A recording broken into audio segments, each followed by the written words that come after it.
So, you know what the great thing about TNA is? It's when WWE is starting to fail, like they're doing right now, we have an alternative. Now, albeit TNA isn't exactly the best wrestling company in the world, and I mean, at least they have one positive. There's no Randy Orton on there. So that's probably why I enjoyed this episode of Impact, because I just hate WWE right now, and I'm willing to accept any crap that TNA throws at the moment. So let's just get on with this. Now, the opening segment. Things I liked about it. It was quick. They didn't have to come out and interrupt each other and do this pointless, long, uninteresting promo with a bunch of interruptions. It was just quick. It was simple. It was to the point. Well, at least the first 4 minutes was. Everything got done quickly. And then we had 4chan come out, and Robert Roode mentioned Jay Lethal being fired. Does this kind of bring hope for Jay Lethal possibly returning? On the first match, it was Sangrito or something that they're calling the Amazing Red. This is kind of funny. TNA lives in an alternate reality where there's this alternate Mexico where Amazing Red is a Mexican wrestler legend or something, which is pretty freaking hilarious. But that's TNA for you. Making up alternate realities. That's TNA for you. And the Cinco de Mayo thing. I really hate Jose. I really hate that guy. He is just a wannabe Eddie Guerrero cholo. I don't know if that's a good thing that I hate him because I'm supposed to hate him, but he fucking sucks. He is such a wannabe Eddie Guerrero. He forces his accent. He forces the way he talks. He says orale after every sentence. He's just annoying, and he's just such a poser. Like, seriously, and it's just annoying. So, Inc. of all people is fighting Mexican America now. Okay, typical TNA fashion. Just drop the whole Shannon Moore almost heel turn thing. Just forget about that. Forget that ever existed. And let's just drop all that and have Inc. fight against Mexican America. Makes sense. Who cares? I mean, Jesse Neal is supposedly an American hero and stuff and all that other garbage. So, yeah, why not do it? Tommy Dreamer is now a heel. That's right, Tommy Dreamer is a heel for no apparent reason. He did show regret, though, so that's good because, as I remember correctly, I could be wrong, but didn't Rhino get put in the exact same position Tommy Dreamer's in right now? Didn't Rhino almost get fired, almost lose his job, and then he churned on EV2 to save his family, to put food on his table, and Tommy Dreamer still was like, you know what, you're stupid, you're a sellout, you shouldn't do that. If it was me, I'd quit. I would quit before I turn my back on my fans and turn my back on my family. I could be wrong, but didn't Tommy Dreamer say exactly that? And now all of a sudden he's doing the exact same thing, selling out, and now he's being remorseful about it? I don't know. It's TNA, so don't try and put sense into it. Another thing, Bully Ray. If AJ Styles is right in front of you, right in front of the ring, do you really need to look at the camera and yell at it, pretending like you're talking to AJ? If AJ is literally like right in front of your face. So, exactly what type of drugs is Angelina on?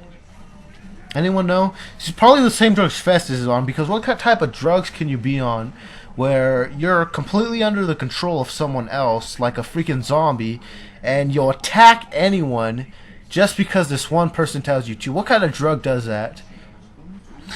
Now, this part kind of made my head hurt. Now, I like Velvet being in the main event. I really like her being in the main event. I like her in this whole storyline, getting her more in the spotlight. She's my favorite TNA knockout at the moment, and I really like seeing her there. But at the same time, this is just kind of confusing because her and Karen don't really, I don't know, it's just weird. It's awkward seeing them talk together because Karen just has this no reason at all to accuse Velvet Sky, and Velvet Sky is talking about how she wants to be knockout champion.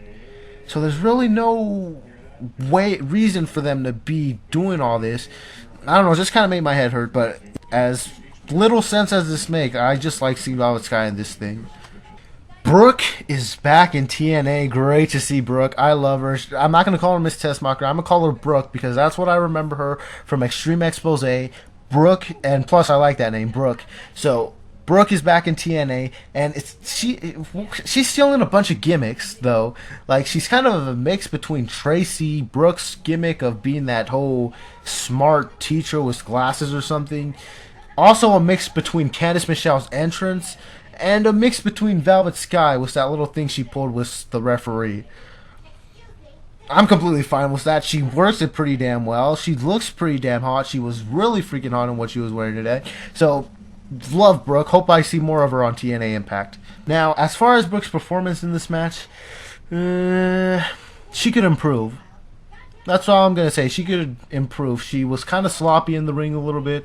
She was okay. She did some moves pretty good, but she could definitely improve. She looked pretty sloppy. On Madison Rayne challenging Mickie James to a match at Sacrifice. Really, that's the stipulation, Mickie. You want Victoria to be free. That's the stipulation. You couldn't have put Madison Rayne's career on the line or something like that. That's the stipulation. Of course, all the jobbers now. This is freaking hilarious. Everyone on the internet is probably laughing at this. All the jobbers go to Eric Bischoff and complain that they're not on TV.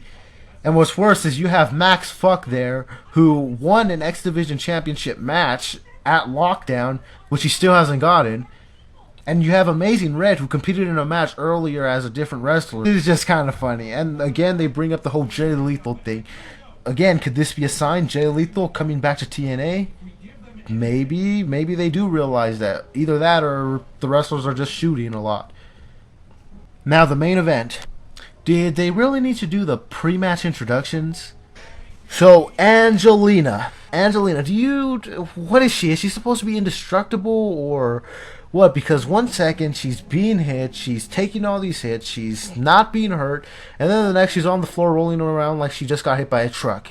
Like, what is it? Is she indestructible or only something's gonna hurt her?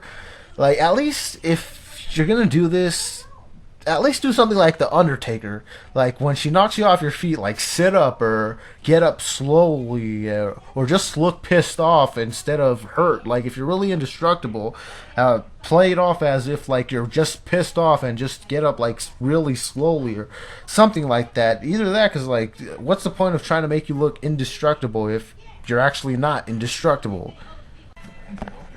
So, overall, because WWE freaking sucks, I don't know, I guess because they're starting to suck so much right now, I guess that's why I enjoyed this episode a lot, and why I think I can probably take more crap from TNA than what WWE's fishing out right now, seriously. TNA's starting to look like they're about to shape up and get better, meanwhile WWE is starting to suck. So, anyways, with MTO, with MTO My Reviews, with my TNA Impact review, and yada yada yada, blah blah blah, the end.